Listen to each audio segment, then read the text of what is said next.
toca el turno de Sandra Sofía Cisneros Grosso. Ella es licenciada en Filosofía de la Facultad de Filosofía y Letras de la Universidad Nacional Autónoma de México. Bueno, está estudiando en la Facultad de Filosofía y Letras de la UNAM. Asimismo, cursó la licenciatura en Derecho en el CUEC, precisamente. Actualmente sus áreas de interés son la ética, bioético, historia de la filosofía y filosofía de la ciencia. Es miembro activo del Seminario Permanente de Historia de Filosofía del Instituto de Investigaciones Filosóficas de la UNAM. Actualmente es directora de la revista CUEC y correctora de estilo en la editorial CUEC. Un fuerte aplauso para recibir a Sofía. Bueno, muchas gracias. Espero que se me escuche bien. Como siempre, agradezco tener aquí el espacio de poder compartir este tipo de temas que creo que son de interés y también creo que nos atañen a todos. El día de hoy voy a hablar un poco sobre la importancia del concepto de paideia en la obra de Platón. Paideia es un concepto que diría que es central justamente en la filosofía y se puede traducir como formación, aunque muchas personas también lo traducen como educación, y esta es la oportunidad, creo que bastante pertinente para hablar de eso, ya que estamos inaugurando una escuela pues en la cual he visto pues todo su progreso y evidentemente aquí al ser hija del señor rector pues he podido darme cuenta de todo el empeño que ha puesto en este proyecto educativo, porque siempre lo ha visto como esto, como un proyecto que pueda ayudar a los demás y también como una oportunidad para que las personas se preparen, lo cual pues también me ha inspirado a mí y ha hecho que pues yo aterrizo un poco el tema de la educación, pero más bien desde la historia y desde la filosofía. Entonces, algunas personas recordarán el año pasado cuando fue el Congreso Nacional en Cancún, que hablé sobre el derecho a la felicidad, especialmente cómo viene el concepto de felicidad que se entendía desde los griegos. Y pues bueno, la idea de felicidad en la antigüedad estuvo muy ligada con la virtud. Yo sostengo que debería seguir ligada con la virtud. Y en la antigüedad, específicamente cuando hablamos del mundo griego y los clásicos como los presocráticos, Platón y Aristóteles, pues justamente al hablar de virtud hablamos de un concepto que en griego se llama arete. Y en el caso de Sócrates, por ejemplo, era una virtud bastante cívica, es decir, cómo te desarrollas tú en tu sociedad. Un historiador de los griegos que se llama Werner Jäger describe la virtud como aquella que se haya adscrita a la parte más divina del hombre, que se halla siempre presente en él, pero cuyo desarrollo depende de la certera orientación del alma y de su esencial conversión hacia el bien.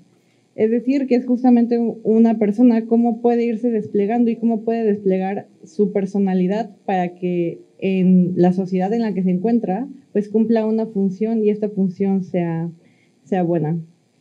Y bueno, Platón es conocido bastante por haber sido uno de los principales biógrafos de Sócrates y porque tenemos pues testimonio justamente de algunas doctrinas de Sócrates gracias a los diálogos platónicos. Y en su primera etapa, donde sigue la doctrina de Sócrates, plantea una teoría del conocimiento y también justamente el método para esta doctrina, que es el diálogo. Y el diálogo se basa mucho justamente en la herramienta de poder adquirir conocimiento pues a partir de una conversación dialógica con la otra persona. Es decir, está esta idea de que el conocimiento pues no se puede construir o no se puede llegar a él a través de uno mismo, sino que solamente en compañía de la otra persona pues es posible. Y a raíz de esto pues va explorando otros temas, justamente el cómo se construye la virtud, y en el diálogo de Menón se hace una búsqueda sobre si la virtud es algo aprendido o es más bien algo como que ya viene del alma, y va saltando como de tema en tema hasta que llega como a un posicionamiento bastante político y desarrolla una teoría del Estado y de la justicia en el famoso Diálogo de la República. Creo que muchas personas que han estudiado Derecho han tenido la oportunidad de leer al menos el libro 7 de la República y el famoso mito de la caverna, que más bien es una alegoría. Y como mencionaba, pues en este libro, Platón realiza, o más bien desarrolla todo su proyecto filosófico, educativo y político. En primer lugar, porque tiene el interés justo de redefinir cómo sería un estado ideal. Tenemos que recordar que el Atenas del siglo IV, en donde está Platón, está atravesando una crisis pues moral y política debido a que ya había pasado el gran siglo de Pericles, por lo cual se podía ver una decadencia moral. Y asimismo, pues Sócrates había sido condenado, igual recordaremos la famosa apología de Sócrates, donde se describe pues el juicio un poco y el cómo Sócrates pues es condenado injustamente a beber cicuta y a morir por supuestamente corromper a la juventud. Este Platón atestigua esto cuando él tenía aproximadamente unos 18 años y pues justamente él dice como un Estado justo va a permitir que un ciudadano ejemplar como él pues pueda morir. Y también les comento todo este contexto, por lo cual dice, bueno, vamos a hacer una definición de justicia, vamos a partir de la idea del alma. Y en primer lugar se puede decir que sí, la idea más importante en la República es la de la justicia, pero subyace el problema de la educación, porque para él la justicia es algo que solamente se puede obtener a través de la educación. Y no solamente como a través de cualquier educación, o sea, como una adquisición de técnica, sino como una educación integral. Hace rato comentaba justamente que la palabra paideia significa formación, porque la formación no solamente es esta adquisición como de una técnica, de un saber práctico, sino también todo lo que conlleva una adquisición de valores, de costumbres, y justamente como es toda una forma de vida.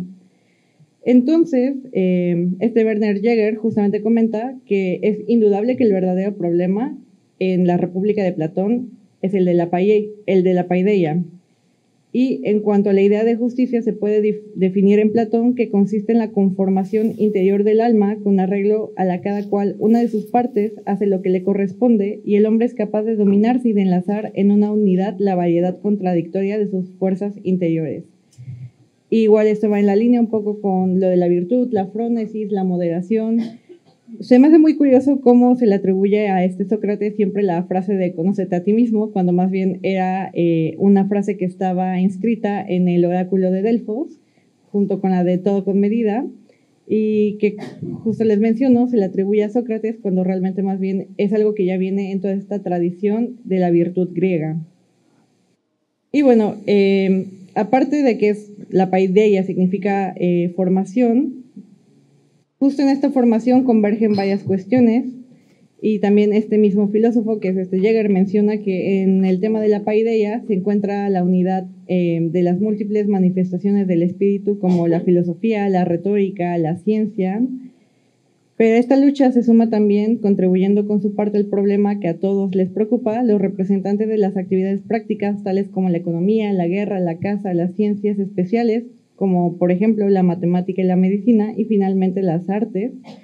Todas ellas aparecen como potencias que aspiran a formar y cultivar al hombre, razonando esta pretensión sobre el plano de los principios.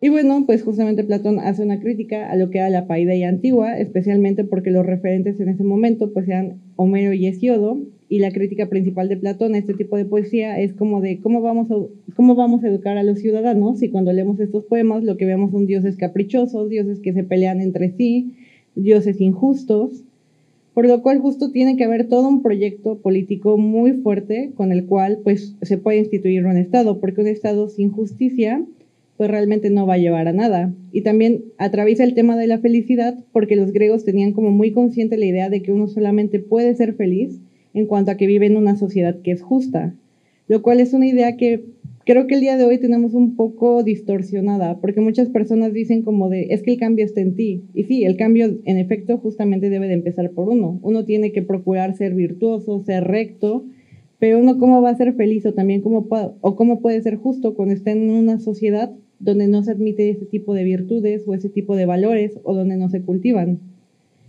Especialmente creo que la tarea de una persona que se dedica a la abogacía pues es procurar la justicia. Y también uno de los problemas a los que más yo me he enfrentado viniendo desde el campo de la filosofía es que muchas veces lo que se procura en la abogacía es más bien la retórica. Y justamente Sócrates va mucho en contra de la retórica y en contra de todas estas artes que considera sofísticas porque piensa que las personas que se dedican solamente como a embellecer los discursos o a que las cosas suenen bonitas, pues solamente están disfrazando la verdad con verosimilitud, cuando a veces la verdad pues es algo que no es, ni es bonito ni es de fácil acceso. Pero finalmente la verdad está ligada al bien y el bien está asimismo ligado pues a la idea de justicia. Y voy a intentar apresurarme un poco, pero bueno, me gustaría saber quién de aquí sabe un poco cómo es el mito de la caverna de Platón, o al menos para comentarlo un poco rápido, ¿no? Pero bueno, recordaremos que en esta alegoría sobre la caverna, Platón describe a un grupo de personas que han vivido toda su vida pues encadenadas en el fondo de una cueva oscura donde solamente pueden ver sombras proyectadas en la pared por objetos que pasan enfrente de ellos, es decir, no pueden ver como el mundo real ni tampoco pueden ver ni siquiera como... Ajá, en general no pueden ver hacia afuera. Y bueno, estas sombras son lo único que conocen y para ellos eso es lo que representa la realidad. Entonces dice, cuando un prisionero que ha estado toda su vida en la cueva es liberado y se le fuerza a salir de esta cueva, al principio la luz del sol le va a molestar, le va a irritar y no va a poder realmente ver, le va a costar adaptarse a la realidad, pero poco a poco va a empezar a habituar su vista, va a empezar como a habituar pues su ser para empezar a ver ya la realidad. Y hay varias posibles lecturas de esta alegoría. Una muy simplista, pero creo que es práctica para esta situación, es que podemos pensar que ese es el papel de la educación. La educación sería como aquel instrumento que permitiría que las personas puedan salir de una caverna. Esto es como de la ignorancia, del desconocimiento.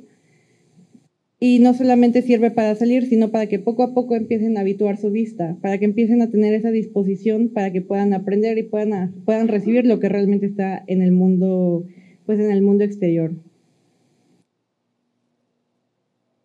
Platón, en el apartado 518D de la República, siguiendo igual en el libro número 7, que es donde se encuentra esta alegoría, dice, por consiguiente, la educación sería el arte de volver este órgano del alma del modo más fácil y eficaz en que pueda ser vuelto, mas no como si se le infundiera a la vista, puesto que ya lo posee, sino en caso de que se le haya girado incorrectamente y no mire a donde debe, posibilitando la corrección. Y en ese fragmento, que puede leerse un poco difícil, básicamente Sócrates, por boca de Platón, lo que está afirmando es que en el alma de cada persona ya está realmente esta disposición para poder aprender y el órgano para ello. Es decir, todos somos personas realmente aptas para aprender. Pero lo que ocurre es de que a veces no tenemos como aquel instrumento que nos puede posibilitar justo que aprendamos cosas. En este caso sería la educación. O también puede llegar a pasar que hay una educación, pero no hay una educación correcta. ¿Por qué? Porque también recordemos que hay gente que es muy inteligente y puede saber muchas cosas, pero puede actuar éticamente de formas bastante cuestionables. ¿Por qué? Porque la educación que también está planteando Platón no solamente es una educación para conocer cuestiones científicas o cuestiones naturales, sino también, y en último sentido, para poder acceder a las ideas más altas de la ética, como son justamente la justicia y el bien.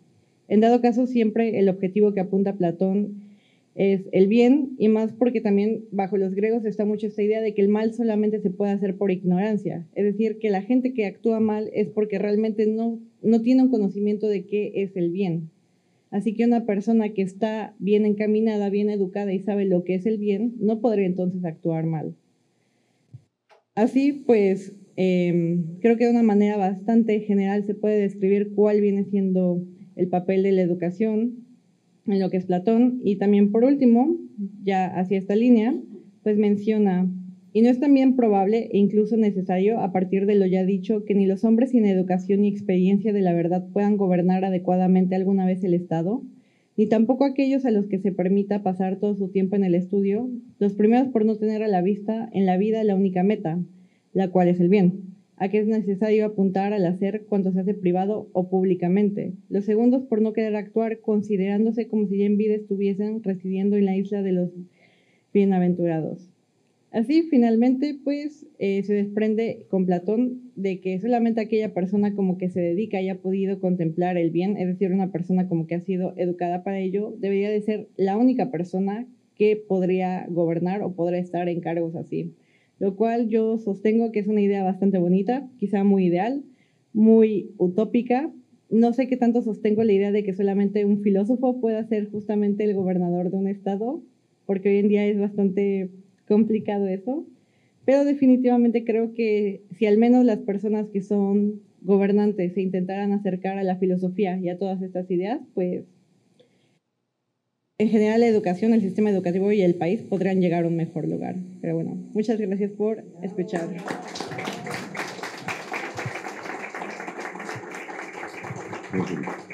Gracias, Sofía.